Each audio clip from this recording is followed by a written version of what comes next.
I remember, I mean, two things that stand out for me. One is in State of the Nation addresses gone by, I would often sit there almost a little gobsmacked, listening to the president paint a very beautiful picture around successes that have been achieved in the country. And it's almost inconsistent with the lived reality of people every Absolutely. single day.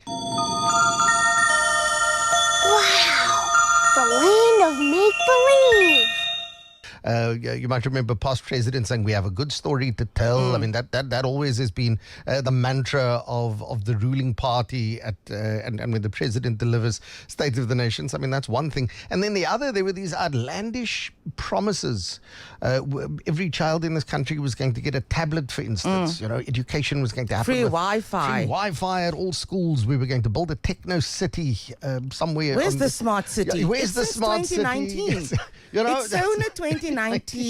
I was in the government corridors at that stage. 2019 SONA, we were promised the smart city. It's going to be somewhere in the country. We don't know where. It's Almost not in like a Wakanda. metropolitan It was- city. oh. We want to build a Joburg, Cape Town, Durban kind of like city somewhere else in the country. Let me look at my watch. 6 How many years years later? So I wonder, and once again, we're speculating now, but I mean, there's more input into the speech than just the ANC Yes. praise singing itself Yes. as the ruling party for many years. Yes. This, I'm hoping, is just going to be a lot more realistic in what it I hope. promises and in what it celebrates.